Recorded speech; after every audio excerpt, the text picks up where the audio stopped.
दोस्तों आपने देखे होंगे किसी किसी मोटर में दो दो कैपेसिटर लगा होता है। अब ये जो कैपेसिटर है किस प्रकार से मोटर के साथ में कनेक्ट है और ये जो हमारा मोटर है इसको यदि हमें रन कराना हो तो किस प्रकार से पावर सप्लाई को कनेक्ट करेंगे, इसी के बारे में हम इस वीडियो के माध्यम से सीखने वाले हैं। दोस्तों यदि आपको कभी किसी मोटर के साथ में कैपेसिटर कनेक्ट हुआ मिल जाए तो आप वहाँ पे ये समझ लीजिएगा कि आपका जो मोटर है वो सिंगल फेस का मोटर है। थ्री फेस मोटर के साथ में हम कोई भी कैपेसिटर को कनेक्ट नहीं करते हैं। जैसे कि आपको मालूम है जो भी हमारा मोटर होता है इस मोटर को रन कराने के लिए हम वाइंडिंग करते हैं। तो यहाँ पे हमारे पास में वाइंडिंग है। अब यदि हम डायरेक्टली इसमें सिंगल फेस का पावर सप्लाई कनेक्ट कर देते हैं तो जो हमारा मोटर होगा वो रन नहीं करेगा, क्योंकि किसी भी मोटर को रन करवाने के लिए उसमें स्टार्टिंग टॉर्क चाहिए, यानी कि उस मोटर के वाइंडिंग में दो अलग अलग फ्लक्स बनना चाहिए जिसके द्वारा रोटेटिंग मैग्नेटिक फील्ड जनरेट हो सके।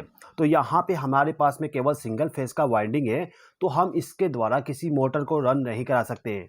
हाँ, यदि आप यहाँ पे इस मोटर के रोटर को आप रोटेट करते हो उसके बाद पावर सप्लाई को देते हो तो आपका मोटर रन हो जाएगा। लेकिन यहाँ पे हमें मोटर को ऑटोमेटिकली स्टार्ट करना है, हमें रोटर को घुमाना नहीं है। तो इस प्रॉब्लम को सॉल्व करने के लिए मोटर के अंदर में एक और वाइंडिंग किया जाता है। अब ये जो हमारा मेन वाइंडिंग है इसको हम कहते हैं रनिंग वाइंडिंग। इसके बाद ये जो सेकंड वाइंडिंग है इसको हम कहेंगे स्टार्टिंग वाइंडिंग। अब ये जो हमारा मोटर था इस मोटर के अंदर में हमने दो वाइंडिंग कर दिए, लेकिन यदि आप यहाँ पे सिंगल फेस का पावर सप्लाई इस्तेमाल करोगे तब भी आपका जो मोटर होगा ऑटोमेटिकली रन नहीं होगा, क्योंकि जो मैग्नेटिक फील्ड जनरेट होगा वो सेम टू सेम होगा।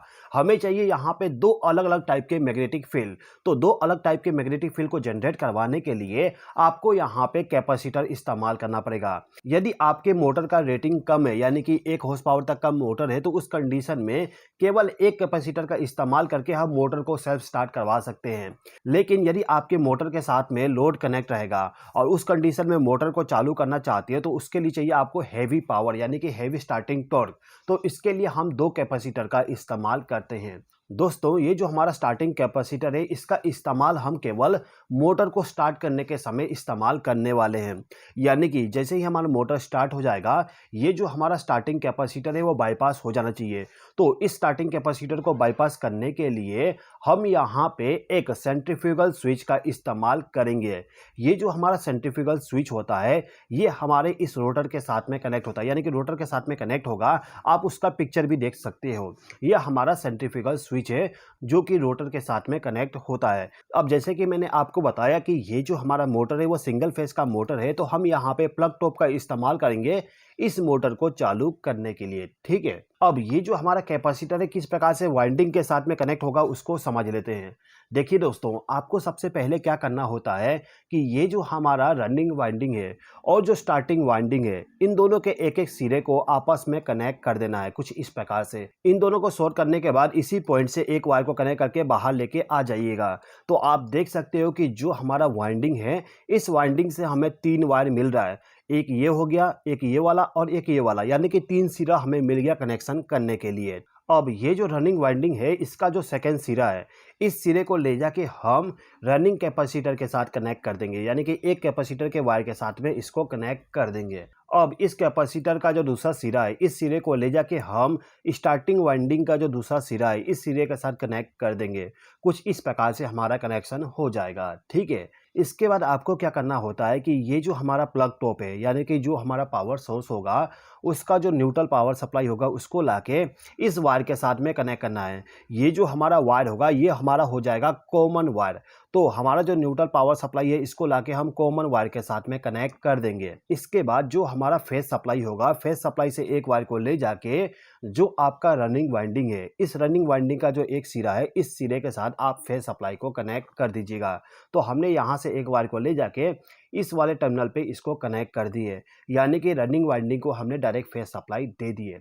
तो यहाँ पे हमारा केवल एक कैपेसिटर कनेक्ट हो चुका है। तो अभी जो आप कनेक्शन देख रहे हो इस कनेक्शन का उपयोग हम छोटे मोटर में करते हैं जहाँ पे केवल एक कैपेसिटर इस्तेमाल किया जाता है। अब यदि हमें स्टार्टिंग टॉर्क ज़्यादा चाहिए तो हमें एक और कैपेसिटर को कनेक्ट करना पड़ता है। जो हमारा स्टार्टिंग कैपेसिटर होगा वो स्टार्टिंग के समय ही वर्क करेगा, उसके बाद यह बाईपास हो जाएगा। तो इस कैपेसिटर को कनेक्ट करने के लिए हम क्या करते हैं कि ये जो हमारा फेज सप्लाई आया है इसी फेज सप्लाई से एक वायर को ले जाके इस स्टार्टिंग कैपेसिटर को हम इनपुट पावर सप्लाई दे देंगे। हमने यहाँ पे इनपुट पावर सप्लाई दे दी है। अब इस कैपेसिटर से जो पावर सप्लाई निकलेगा इसको ले जाके हम सेंट्रीफ्यूगल स्विच के साथ में कनेक्ट कर देते हैं। तो हमने यहाँ पे इसको कनेक्ट कर दिए। अब ये जो हमारा सेंट्रीफ्यूगल स्विच है इसको हम क्लच भी कहते हैं। तो इस क्लच का जो एक सिरा है इस सिरे से एक वायर को कनेक्ट करके हम इसको ले जाके क्या करेंगे, स्टार्टिंग वाइंडिंग के साथ कनेक्ट कर देंगे। तो दोस्तों सिंगल फेस का जो हमारा मोटर है इस मोटर का कनेक्शन कंप्लीट हो गया। अब ये जो हमारा सिंगल फेस का मोटर है ये किस प्रकार से वर्क करेगा समझ लेते हैं। देखिए दोस्तों, ये जो हमारा प्लग टॉप है इस प्लग टॉप को जब हम पावर सप्लाई के साथ कनेक्ट करके पावर सप्लाई को ऑन करेंगे तो होगा क्या, ये जो हमारा रनिंग वाइंडिंग है इसको डायरेक्ट पावर सप्लाई मिल जा रहा है। जैसे कि आप देख सकते हो यहाँ से फेस सप्लाई और यहाँ से न्यूट्रल पावर सप्लाई इसको मिल रहा है। ठीक है, तो इसके द्वारा एक मैग्नेटिक फील्ड जनरेट होगा। साथ ही साथ में आप देख सकते हो जो हमारा स्टार्टिंग वाइंडिंग है इसको न्यूट्रल पावर सप्लाई यहाँ से मिल रहा है और फेस सप्लाई यहाँ से कैपेसिटर से होते हुए आ रहा है।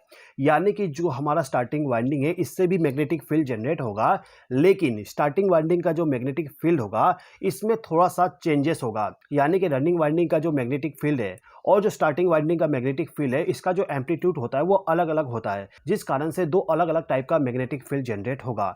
अब यदि यहाँ पे दो अलग अलग टाइप का मैग्नेटिक फील्ड जनरेट होता है तो जो हमारा मोटर होगा ऑटोमेटिकली रन होना स्टार्ट हो जाएगा। ठीक है दोस्तों, अब यहाँ पे जो स्टार्टिंग कैपेसिटर है इसका काम क्या है समझ लेते हैं। देखिए, हमारा जो रनिंग कैपेसिटर है मोटर को स्टार्ट तो कर देगा। यदि आपका मोटर के साथ में लोड कनेक्ट है यानी कि हैवी लोड को यदि आप मोटर को चालू करना चाहते हो तो इसके लिए हम क्या करते हैं, यहाँ पे एक और कैपेसिटर को कनेक्ट कर देते हैं। अब इस कैपेसिटर से जो पावर सप्लाई जाएगा इसको हम एक स्विच के साथ में कनेक्ट कर दिए जिसको हम सेंट्रीफ्यूगल स्विच या फिर क्लच भी कहते हैं। और इससे जो पावर सप्लाई निकलेगा उसको हम ले जाके स्टार्टिंग वाइंडिंग के साथ में कनेक्ट कर दिए। तो जैसे कि आप देख सकते हो ये दोनों कैपेसिटर पैरेलल में कनेक्ट है, यानी कि यहाँ पे कैपेसिटर का वैल्यू और बढ़ जाएगा। तो इस कंडीशन में स्टार्टिंग टॉर्क और ज़्यादा बनेगा, यानी कि मोटर को स्टार्ट करने के लिए ज़्यादा मैग्नेटिक फील्ड बनेगा और जो हमारा मोटर है वो स्टार्ट हो जाएगा। ठीक है दोस्तों, अब जैसे ही मोटर हमारा स्टार्ट होगा इस मोटर के अंदर में जो हमारा क्लच लगा होता है वो रोटर के साथ कनेक्ट होता है। यानी कि जैसे ही हमारा रोटर रोटेट होना स्टार्ट करेगा क्लच जो होता है वो ओपन कर देगा, यानी कि कैपेसिटर से जो पावर सप्लाई आ रहा है वो केवल इस पॉइंट तक रहेगा, इस पॉइंट से आगे फ्लो नहीं हो पाएगा। तो इस कंडीशन में ये वाला कैपेसिटर बाईपास हो जाएगा। ठीक है दोस्तों, तो दोस्तों मैं उम्मीद करता हूँ कि आपको ये वीडियो पसंद आया होगा। इस वीडियो को देखने के लिए धन्यवाद।